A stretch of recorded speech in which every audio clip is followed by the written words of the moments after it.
judges said, we are not bound by expert opinion. Constitutionally, judges have the power to disregard any evidence. And he is immune. Means no action can be taken against a judge. And the judge started exercising their authority and saying, no, we will decide our own. Even if the expert says this, we may or may not agree. Opinion of the expert is advisory, not bound by us. I give a recent example. There is a case of negligence was there in Agarsen Hospital, in which a premature child was there. A premature child was brought to the hospital, and he had a lot of problems in respiration and other problems. He was admitted. He was taken care by the two pediatricians, and the child became okay. Since the child was immature and was born about 7 months, there was a chance of developing what you will call retinopathy of prematurity. What happens is that in some of the cases, the retina gets detached because of the prematurity. If it is detected in time, treatment can be given. Otherwise, if the child is not brought in a proper time, he will become blind.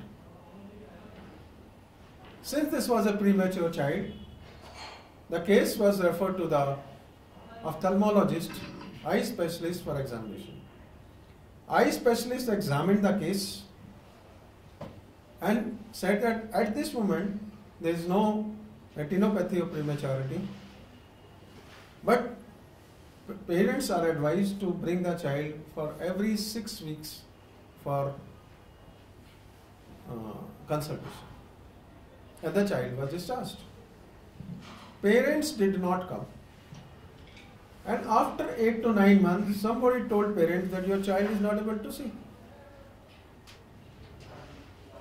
Then they consulted AIMS Hospital, New Delhi, and it was told that the already damage has occurred. So they filed a case of negligence against the Agarsen Hospital. And Agarsen Hospital referred this case for an expert opinion to All India Institute of Medical Sciences, where a board of professors from pediatrics, ophthalmology dealt in the situation and said, in this case there is no negligence.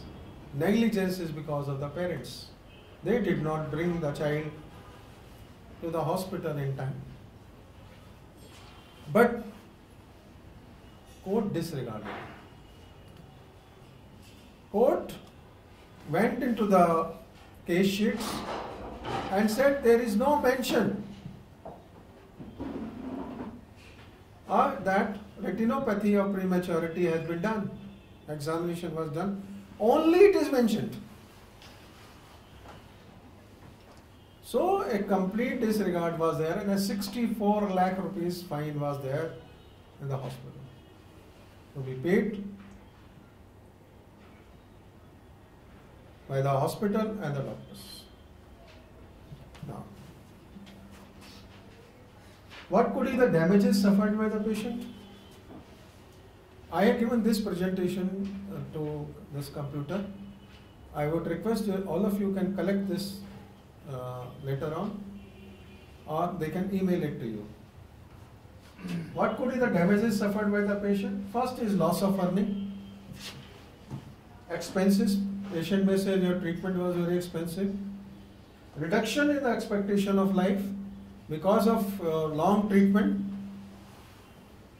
I'm not getting better. Expectations, there is a reduced pleasure of life due to disability.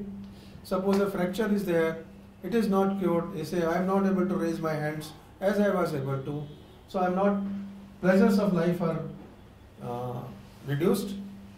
There is a physical or mental suffering because of your treatment, and in some cases, death may occur. What could be the causes of negligence? They are divided into acts of omission and act of commission. What is the act of omission? Act of omission is that failure to provide, it is that what you were supposed to do but you did not do it. Most of the time, lack of care in the post-operative area or in the hospital or in the ward, that suction was not done in time, fetal heart rate was not monitored, BP was not monitored, fever was not taken care of, input-output chart was not made, and when there was a cardiac arrest, the resuscitation was not done in time.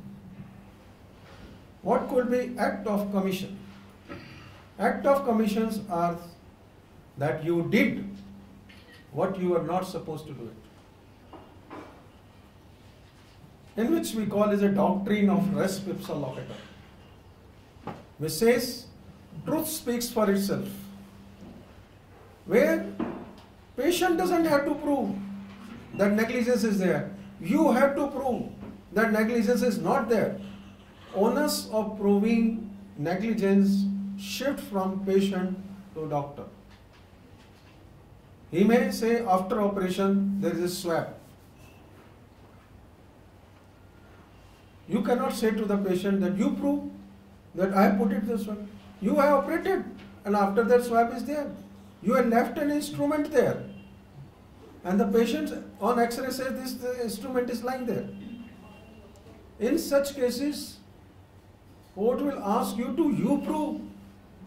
Patient has already proved. Operation on wrong limb or wrong eye. Instead of operating on the right limb, you have operated on the left limb. Instead of one eye, you have operated on other eye. You cannot say that operation is very good. You have done what? You have operated on a normal eye. It is a negligence. Fatal doses of drugs were given. You have prescribed drugs, doses which are not allowed. You know, every pharmacopoeia gives therapeutic dose, fatal dose. If you prescribe more than therapeutic drugs, you have to justify it. It is a negligence. In a famous Anuradha Saha case, where 11 crore rupees compensation was awarded, patient was given 10 times the dose of steroids. Doctor was in total control of the situation. Patient has not contributed. You must be wondering what I am saying. Patient has not contributed. Can patient contribute to negligence? Yes. Next is called contributory negligence, where patients contribute to our negligence. Patient doesn't give you proper history. I said that the duty of the patient is to give proper history. Patient does not give you proper history. Patient does not tell you that he is having blood pressure since last 10 years. He is diabetic since last 10 years. He has been taking these drugs. He has got a drug reaction and you prescribe the drugs. Information is held by the patient. Failure to take medicine properly. You advise the patient to take medicine 2 to 3 times a day. He doesn't take it. He does early movement in fractures. Wrong medication in doses and taking other drugs too. This is also a big problem. Patient does not tell you that he is taking medicines from other doctors also. I give you an example. Patients seek multiple doctors at a time. Let us admit it, they all do it. They will not inform you that they are taking from treatment from some other doctors also. And this is somehow a presumption in this country that if you are taking Ayurvedic medicine or homeopathic medicine, it does not cause any harm. And there are a lot of patients who are taking Baba Ramdev's medicine, but they will not tell you. So you don't know what is happening with the patient. You are giving drugs, and patients are taking other medicines also. If I tell you that 90% of Ayurvedic medicines are banned in America, UK, Australia, because they contains very high concentration of metals.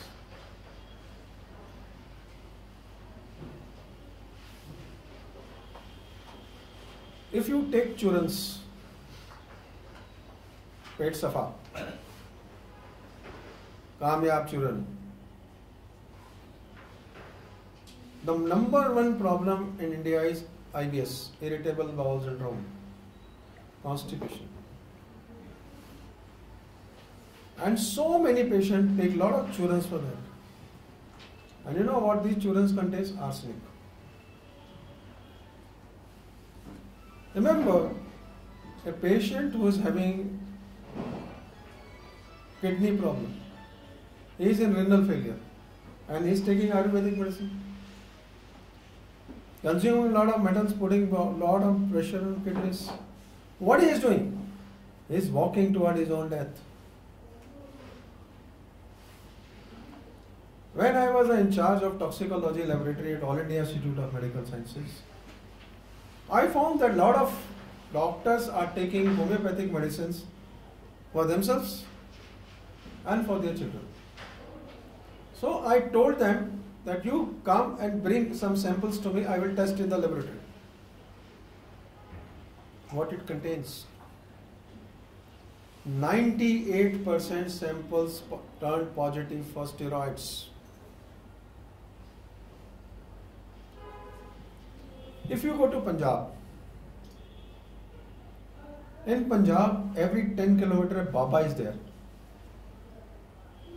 And every Baba holds a monthly or bi-monthly camp where free treatment is given. The number one problem in Punjab is arthritis, because people eat a lot. They are all heavy, so osteoarthritis is number one problem. And they hold camps for treating arthritis. One Pili Pudia is given for 10 rupees. Short treatment for arthritis. What it contains? Steroids. Imagine a patient of diabetes taking Pili Pudia with steroids. The sugar is going up.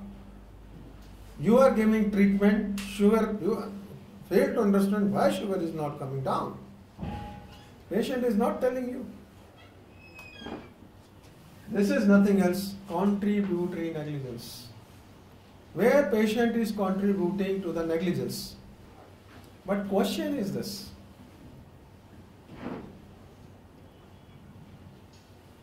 how we can take this benefit in the court of law?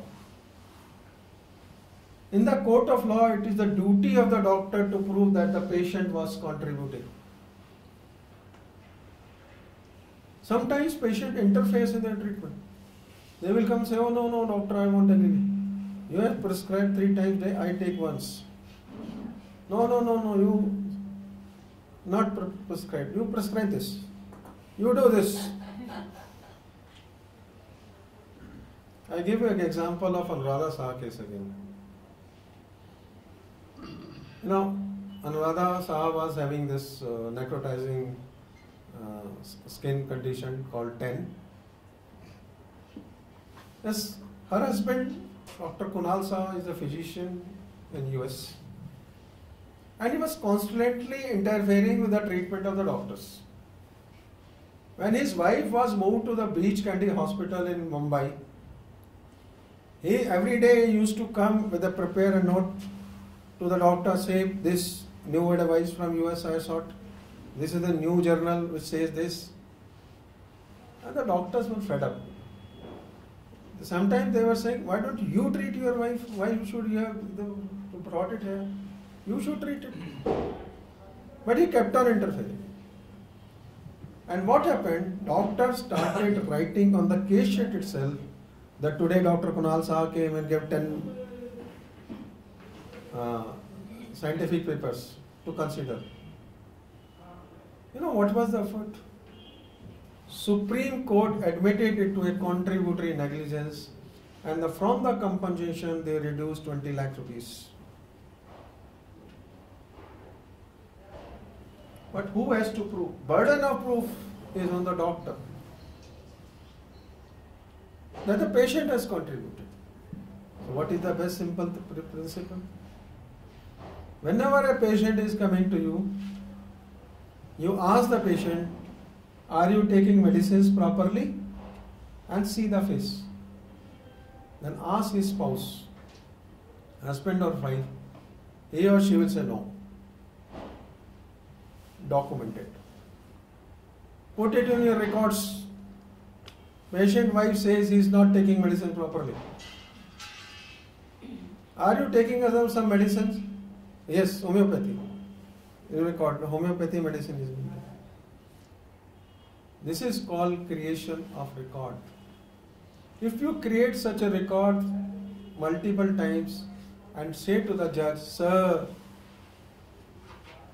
it's not me, it is him who contributed to his own death. Right?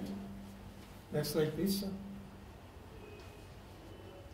Now this is called Jacob Matthew case. This is a very famous case. But before that, I would like to tell you about how the courts function in the whole world. There are two types of courts in the world. One is called criminal court, one is called civil court. Consumer court is also a civil court. And how they function? They function like this. Not together, opposite to each other. If the court wants to hold you guilty in a criminal case, evidence against you has to be a clinching evidence, beyond doubt. But not in case of a civil or consumer case, where if the preponderance of possibilities are there, judge can award a compensation. I give you a very famous case example. O.J. Simpson case. O.J. Simpson was a celebrity in America. Every world knew O.J. Simpson. He shot his wife and her boyfriend. And he started running. Everybody knew that he has shot his wife and her boyfriend. And once he was running, he was chased by New York police. Finally, he surrendered. His chase was shown right on the TV live. That O.J. Simpson running, hiding, after killing his wife and her boyfriend. Finally, he surrendered. Trial started. Police reached the spot, picked up the samples. Once the blood samples were picked up and were sent for DNA, they were bossed up. Cross-mixing. As a result of which, it was not conclusively proved that O.J. Simpson has murdered his wife and her boyfriend. So jury returned the verdict, not guilty. But in civil case, he lost everything he had. Compensation of all his wealth was given to the wife's relatives. So my dear friend, even if you have not done any negligence, if the judge thinks kuch to gadbad hai, doctor has not acted as a prudence, may award a compensation. This Jacob Matthew case was just like that.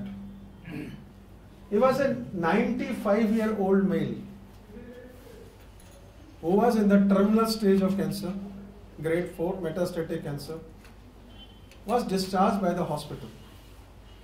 That you take him to your home, there is nothing we can do. There are some analgesics that you can give it to him or like that. Patient's relatives were powerful, politically powerful. They said, no, we will not take him. You admit him in the hospital. You take care.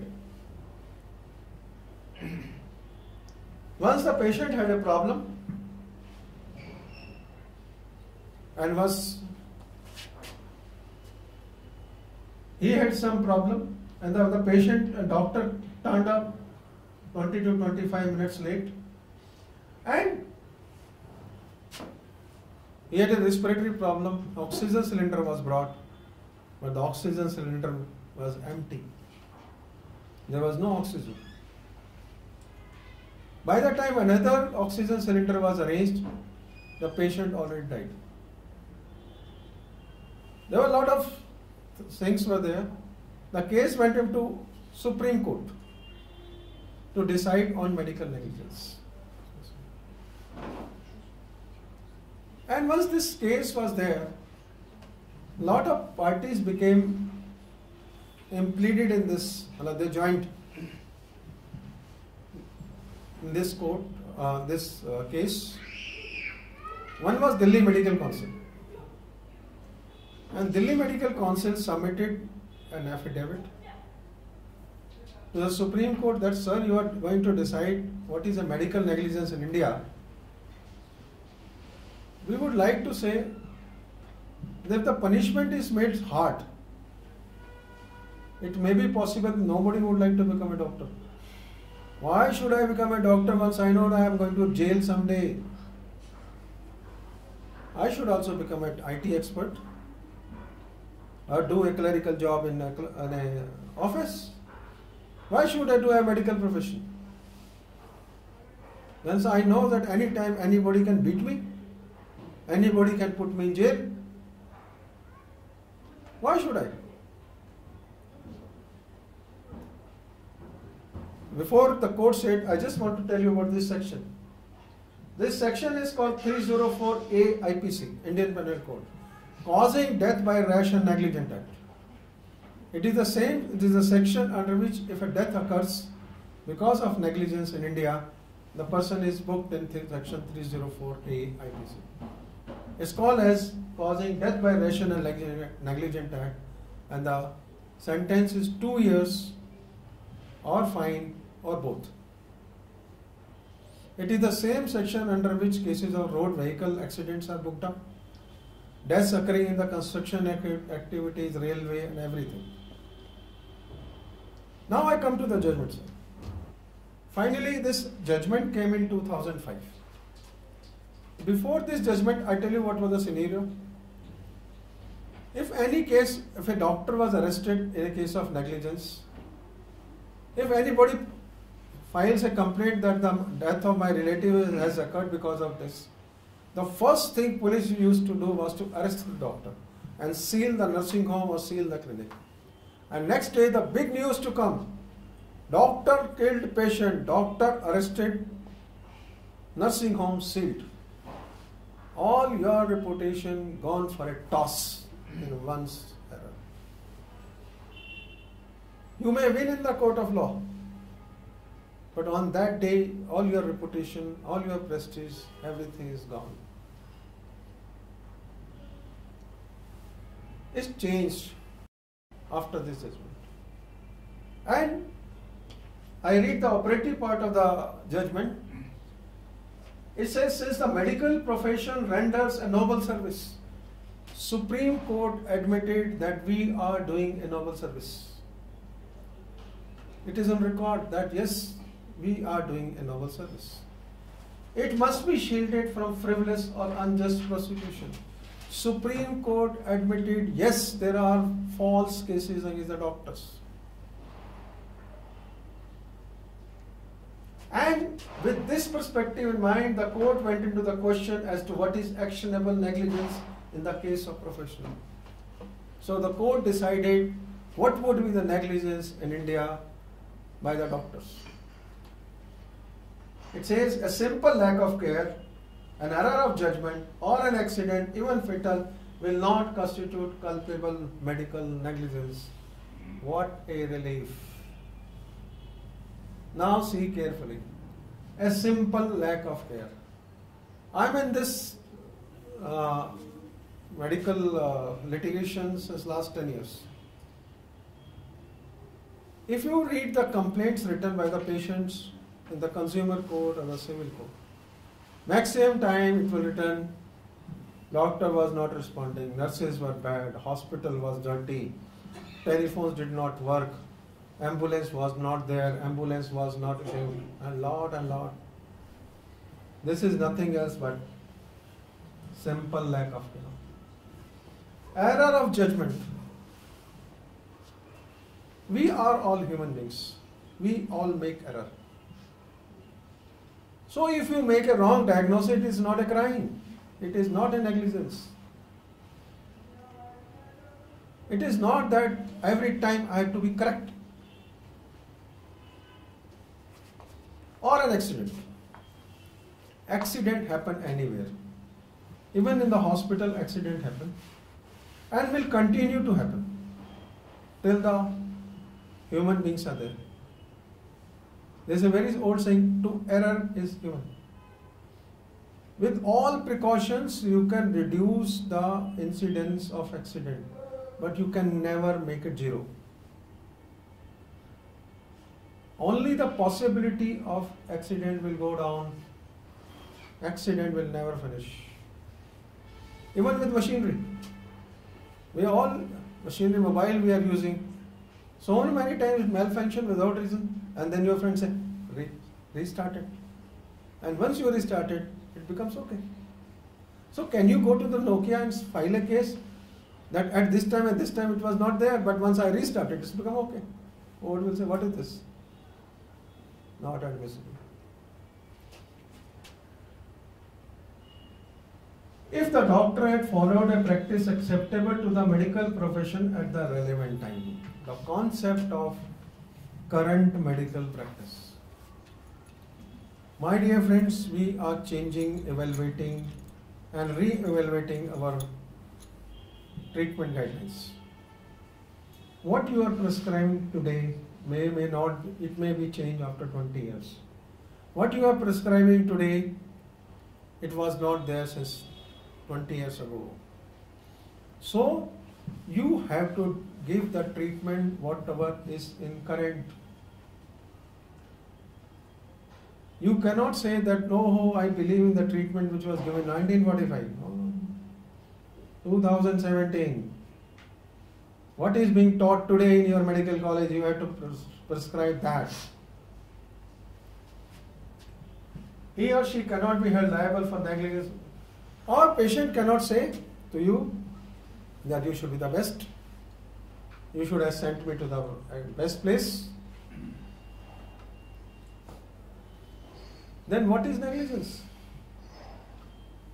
It says professional may certainly be held liable for negligence if they are not possessed of requisite skill which they claim, or if they did not exercise with reasonable competence the skill which they did possess. Skill is becoming important. Means you cannot practice unless you pass from your medical college. If you are doing something, you should be taught. The skill should be there with you. Or it's not only that skill was there. Question is that a patient came to you and you did not exercise that skill. I give an example. A person comes to your medical college for a treatment. And the medical college says, no, we are not able to understand. We'll go to some other place. No. You are skilled. You have to treat. You are a surgeon, posted in somewhere. Case of appendicitis comes. You don't operate. When the clear indication is that facilities for treatment are there, operation theatre is there, you are surgeon, you are competent to do it, but you don't do it. And refer the patient. This is negligence.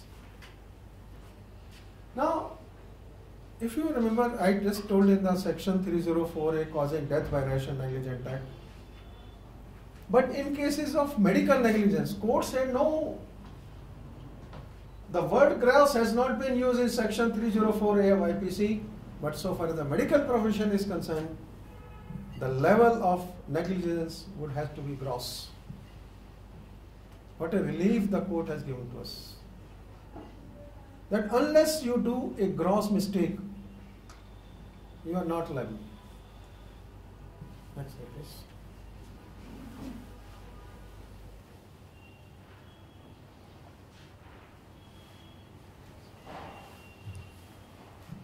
I told you about the doctrine of res ipsa loquitur.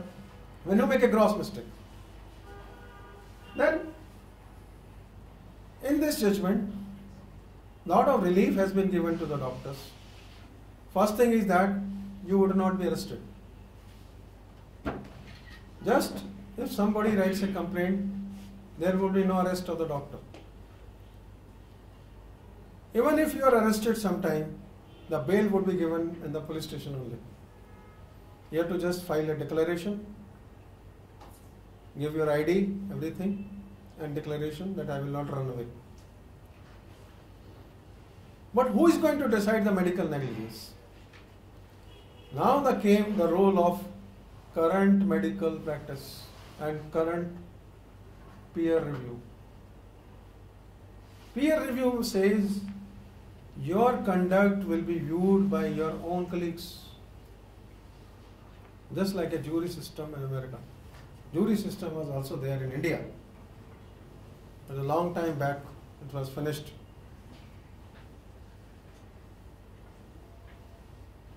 Means, if any complaint is registered against a doctor sent to the police, police will send to a group of doctors or to the medical council. Means any complaint against you will be referred to your medical council. Medical councils have been empowered by law. They have got their ethics committee with them. And the ethics committee, once they are deliberating on this issue, they have the power of a court, civil court. It means they have the power to issue summon to you. And they have the power to summon record also. You may receive a notice from your medical council that the patient this and this has made a complaint against you which is enclosed. You submit your written statement within 15 days and appear before the council, where your own senior professors would ask you the questions on what treatment you have given, and if they decide that you have given a wrong treatment, they will consider your conduct as negligent. And they will prescribe punishment. Prescribed punishment is that they may cancel the license for 3 months, 6 months, 1 year, or they may permanently cancel.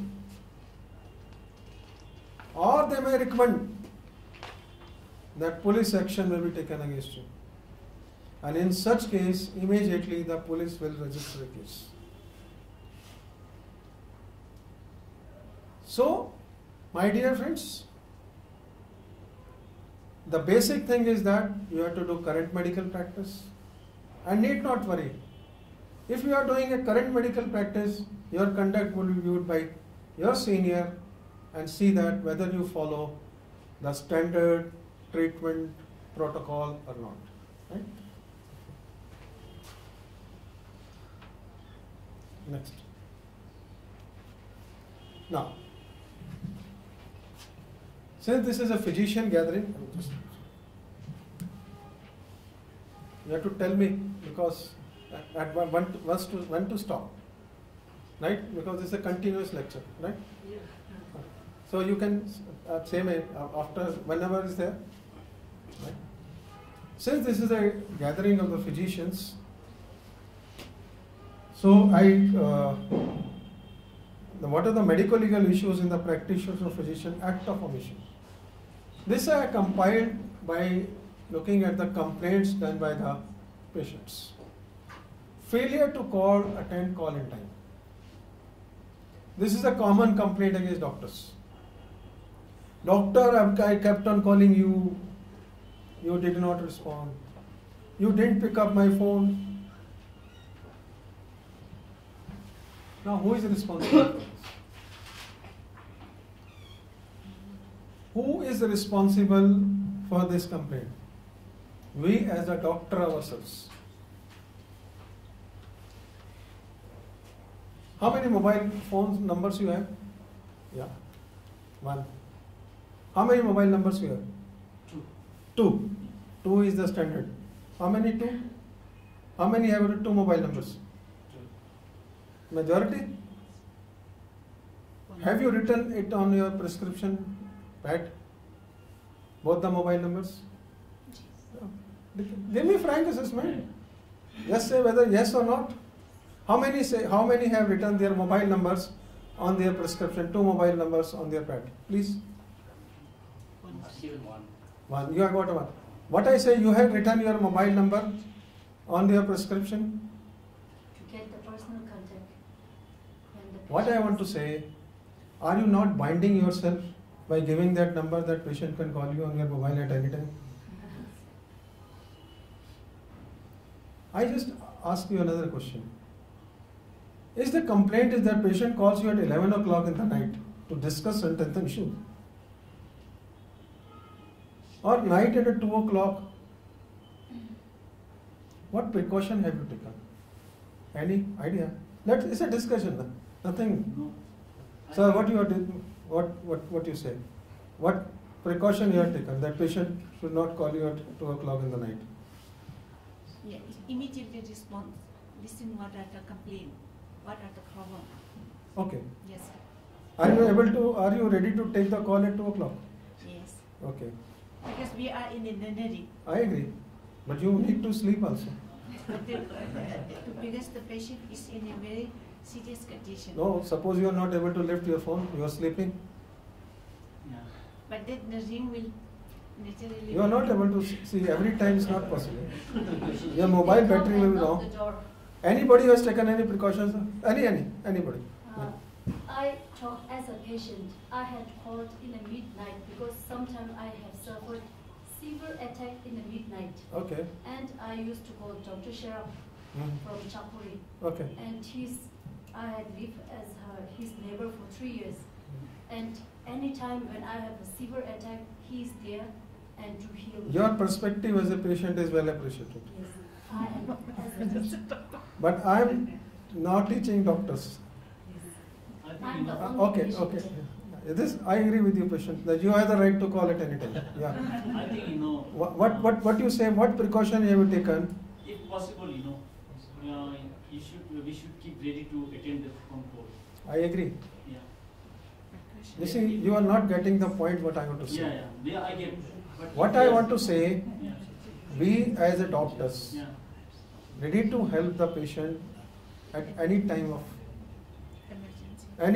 Emergency. is all right. Yeah. But are we not human beings? Yeah. Yes, of course. I also get